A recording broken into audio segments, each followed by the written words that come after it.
कदी गौर नहीं किया जो माँ अपने छोटे बच्चे नूं चुकदी है वो कित्थे चुकदी है इत्थे चुकेगी ना इत्थे इत्थे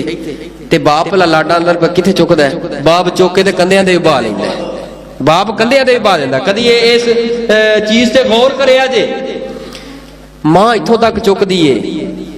बाप इत्थों तक चुकदा है क्यों मां इत्थों तक चुकदी है जिथों तक मैं वेख रही हां ना मेरा पुत्र भी उतों तक पहुंच जाए उतों तक वेख ले लेकिन बाप कंधियां ते चुक लैंदा है और जिथों तक मेरी नजर भी नहीं जा रही मेरा पुत्र इस तो भी अगे पहुंच जाए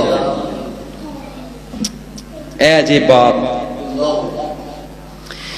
बाप दी खल्ला शेरी शेर बना देंदी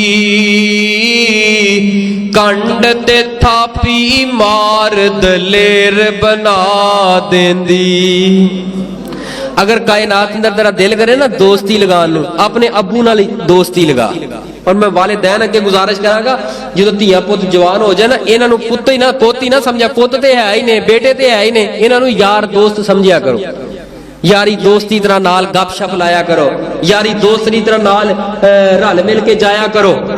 खान नू दिल करे यारां दी बजाय अपने अबू नू नाल लैके जाया कर और अबू आगे गुजारिश करांगा कि अपनी औलाद नू वक्त दिया करो अगर तुहाडी औलाद इस मुकाम ते पहुंच गई है चाहती है कि वालिदैन सानू वक्त देन वालिदैन दा हक है औलाद नू लाजमी वक्त देन औलाद हासा मजाक कर ले बाप नू चाहिए कुछ लम्हियां वास्ते अगर गुस्सा उहदे च बहुत ज्यादा ना तबीयत बात बंदे दी हुंदी है इस तरह की कुदरत और फितरी तौर ते उन्होंने चाहिए कुछ वक्त लई कुछ टाइम लई औलाद दे नाल रल मिल के हासे मजाक दे अंदर खेड़ खूड़ लिया करे कोई गल नहीं दाढ़ी आ गई है चिट्टे आ गए खैर सल्ला ए मुहब्बतां ने ए प्यार है औलाद दा मापियां दे नाल मापियां दा औलाद दे नाल ऐ ही ते रऊफी है ऐ ही ते रहीमी है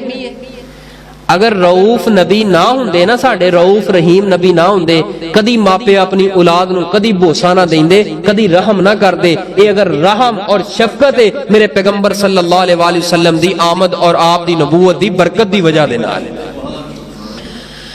बाप दी खल्ला शेरी शेर बना देंदी कंड ते तापी मार दलेर बना देंदी वखरे जग तो लाड मुहब्बत वखरी